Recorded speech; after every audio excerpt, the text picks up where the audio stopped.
Placement poems written and read by Christopher Sanderson.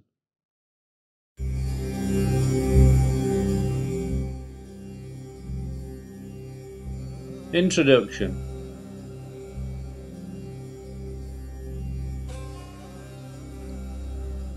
Somewhere between the Lincolnshire coast and the southwest of England, some place where my year moves from one year to the next. I believe birthdays are the very time when we ought to allow ourselves the time to indulge our whims and fancies. Where better to do this than on a bitter cold day, sat out on the seafront at Cleethorpes.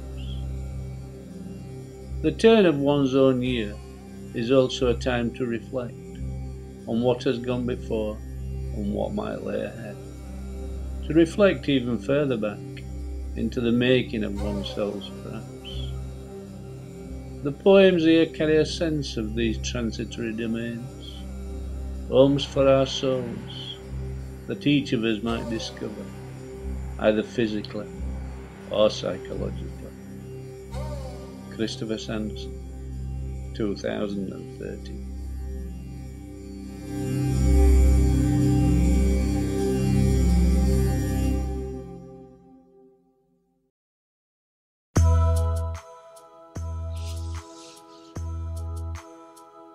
Art makes the man. On the wall, 2 prints. Limited editions by Sanderson. A local artist, perhaps. Both scenes are of time.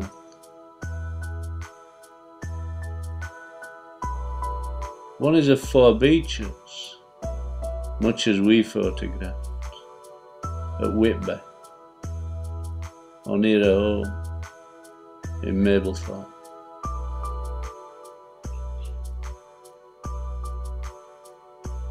The other, a small numbered fishing boat,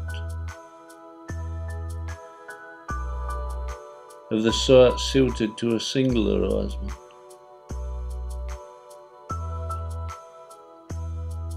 Similar to the picture captured in St. Ives across the deserted harbour that day in June.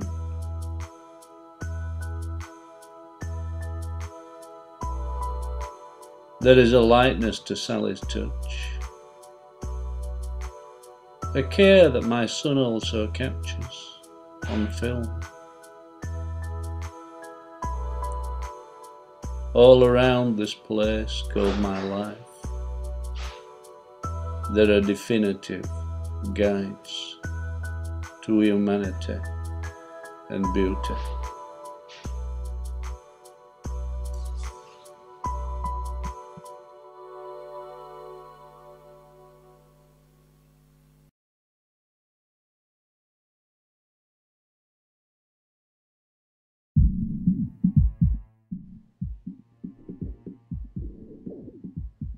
Country Lane. 2 brothers, I suppose. One quiet, with a white beard. The other, far more outgoing. He waves to me, shouts, "Hello, good morning, nice day." They had swung a blue twine across the road, more to guide the cows back into the field than to act as a serious obstruction to traffic. The cows are probably returning from milking, which means that these 2 individual old men have already been up quite some while.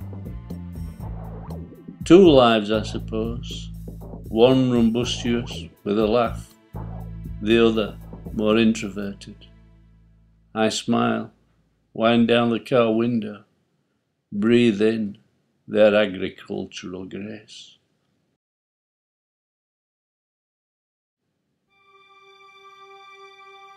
Day off. I am, and have been loved. I am and have been cared for. I am and have been given thoughtful, mindful presence. Today is not my birthday, but it could be. Echoes of Damon or Blur. The sky is blue. The air is clear. I am here with a smile. The tide is out beyond the gas exploration platform. Waifs and strays stray onto the pier. Tread gingerly on the old wooden boards. Even in March, people sit outside, on the benches, to look easily at the sea, by the coffee bar, to sip cappuccino and swig tea.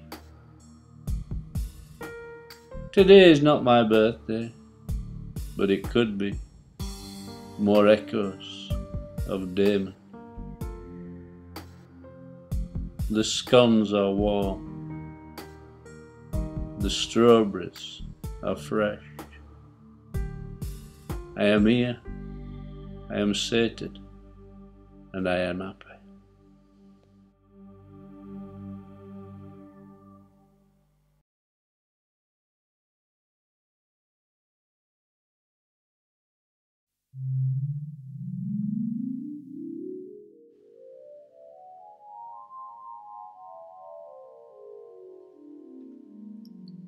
Another time, another place.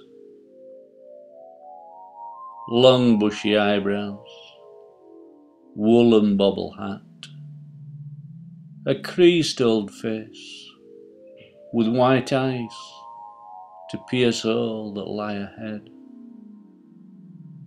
In the last fling of what sort of life, here in this East Coast town, not beside horse chestnut trees on the Champs-Elysees. Is it about ambition or the lack of it?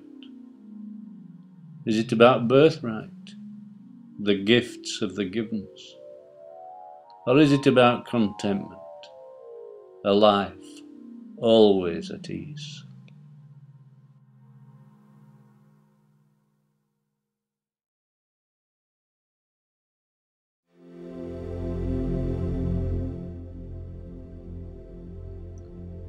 Idyllic. I shall rise.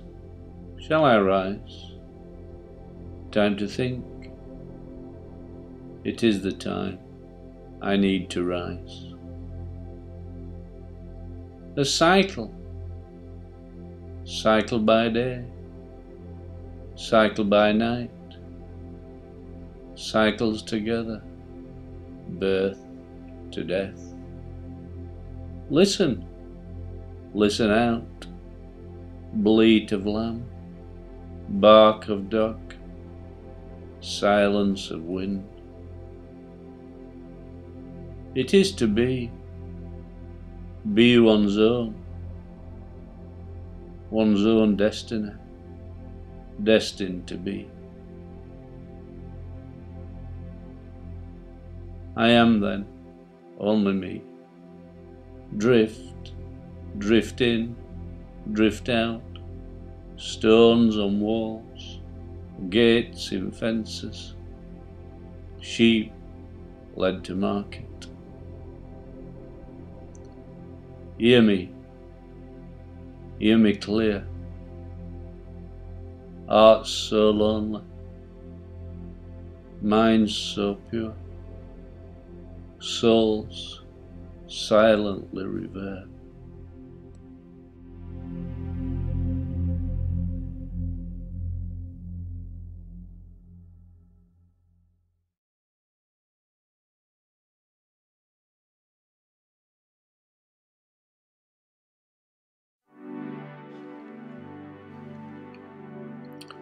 Spaciousivity.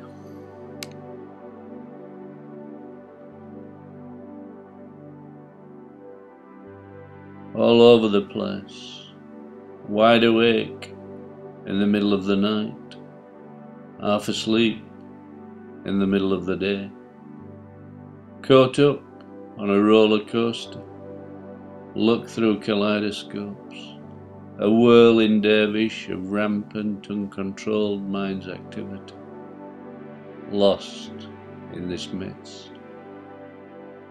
Any focus on passion, any hold on the erotic, any thoughts to draw one towards unconditional love.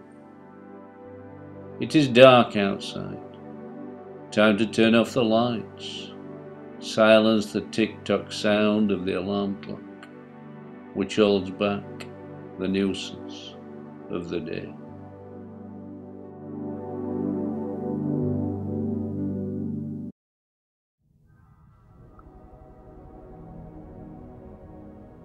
Soulmates.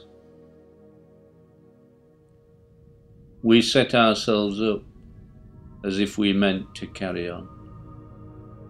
Shared hotel room, bottle of wine, tickets for the theatre. In contrast, markedly, to earlier struggles, nights of shadow boxing, shallow explanations, ruthless persuasions. If the foundation is a series of bombardments, why expect the settlement to be any less circumspect? Whereas, in this latest beginning, all edges are already smooth. Beauty of maturity is preferred to the recklessness of youth, which, seemingly, had all and everything to lose.